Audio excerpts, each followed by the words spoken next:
భువనగిరి కేంద్రంగా నూతనంగా ఏర్పడ్డ యాదాద్రి జిల్లాలో 2 రెవెన్యూ డివిజన్లు భువనగిరి, చౌటుప్పల్ ఉన్నాయి. జిల్లా జనాభా 7,26,465, విస్తీర్ణం 3,092 చదరపు కిలోమీటర్లు. ఇక మొత్తం 16 మండలాలున్నాయి. ఒకటి ఆలేరు, రాజాపేట, మోత్కూరు, తుర్కపల్లి, యాదగిరిగుట్ట, భువనగిరి, బీబీనగర్, బొమ్మల రామారం, ఆత్మకూర్, అడ్డగూడూర్, మోటకుండూర్, పోచంపల్లి, రామన్నపేట, వెలిగోడ్, చౌటుప్పల్, నారాయణపూర్. ఎంతో చారిత్రక నేపథ్యం ఉన్న జిల్లాగా యాదాద్రి ప్రసిద్దికెక్కింది. నరహంతక మూకలు రజాకాలం తరిమి కొట్టిన ఘనత ఈ ప్రాంతం సొంతం. అంతేకాదు దేశవ్యాప్తంగా ఎంతో మంది నిరుపేదలకు ఉచితంగా భూములు పంచిపెట్టిన భూదాన ఉద్యమం ఈ గడ్డ మీదనే పుట్టింది. గాంధీ ప్రియ శిష్యుడు ఆచార్య వినోబా భావే పోచంపల్లిలోనే భూదాన్ ఉద్యమాన్ని మొదలుపెట్టారు. వెదరే రామచంద్రారెడ్డి మొట్టమొదట తన 100 ఎకరాల భూమిని వినోబా భావేకు దానం ఇచ్చి గొప్ప ఉద్యమానికి నాంది పలికారు. అంచేతనే పోచంపల్లిని భూదాన్ పోచంపల్లిగా పిలుస్తారు. ఇక పోచంపల్లిలో టైమ్ అండ్ టై పద్దతిన నేసే వస్త్రాలు ఖండాంతరాల్లో పోచంపల్లి ఘనతను చాటి చెప్పాయి. అమెజాన్ లాంటి ఇంటర్నేషనల్ ఆన్లైన్ విక్రయ సంస్థలు పోచంపల్లి ఇక్కత్ వస్త్రాల్ని అమ్ముతున్నాయి. పోచంపల్లి అంటేనే మగవుల మనసులు దోచే చీరలు మన కళ్ల ముందు కనబడతాయి.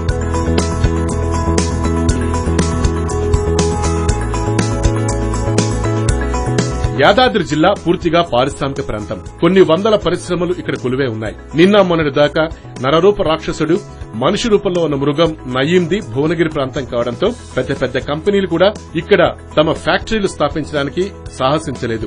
ఈ ప్రాంతం కూడా నయీం భయంతో పెద్దగా అభివృద్ది చెందలేదు. నయీం ఎన్కౌంటర్ లో చనిపోవడంతో ఇప్పుడిప్పుడే ఈ ప్రాంతం కోలుకుంటోంది. పెద్ద వాళ్లు పెట్టుబడులు పెట్టడానికి ముందుకొస్తున్నారు. చౌటుప్పల్, బొమ్మల రామారం, వలిగొండ, బీబీనగర్, తుర్కపల్లి మండలాలు పూర్తిగా పారిశ్రామిక ప్రాంతాలు. ఇక్కడ ఇనుము, explosives, chemicals, automobiles, plastic, glass, crusher, sanitary, Bambino, పట్టుచీరల కంపెనీలు కోకలులుగా నెలకొల్పబడ్డాయి. దీంతో ఈ ప్రాంతంలో అసంఘటిత కార్మికులు లక్షల మంది జీవనోపాధి పొందుతున్నారు.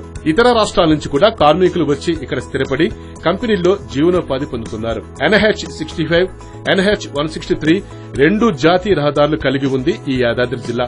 ఇక బ్రిటిష్ కాలంలోనే ఇక్కడ రైల్వే లైన్ వేయబడింది. Secunderabad to Kazipet railway line ఈ జిల్లాలో ఉంది.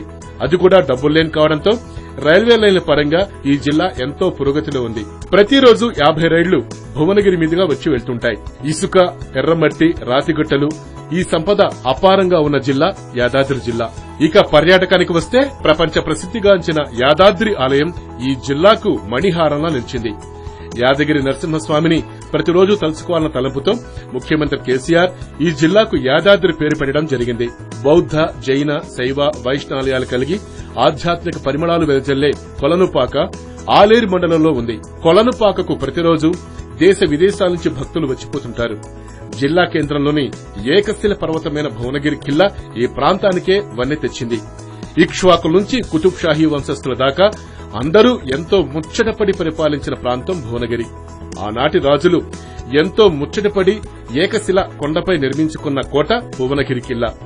యాదాద్రి జిల్లాకు తలమానికమైన అద్భుత చారిత్రక సంపద ఉన్న ఈ కిల్లాను గొప్ప పర్యాటక కేంద్రంగా అభివృద్ది చేసేందుకు తెలంగాణ ప్రభుత్వం నిర్ణయం తీసుకుంది. పోచంపల్లిలోని గ్రామీణ పర్యాటక కేంద్రం ప్రతి ఒక్కరిని తన్మయత్వంలో ముంచేస్తుంది.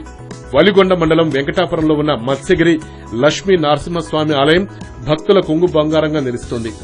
రాజాపేట కోట ఆనాటి రాజుల రాజస్థానికి ప్రతీకగా నిలుస్తోంది. రావి నారాయణ రెడ్డి, ఆరుట్ల కమలాదేవి, ఆరుట్ల రామచంద్రారెడ్డి, చరిష్మా ఉన్న లీడర్ ఎలిమినేటి మాధవరెడ్డి లాంటి గొప్పవాళ్లు ఈ ప్రాంతం వారే కావటం విశేషం.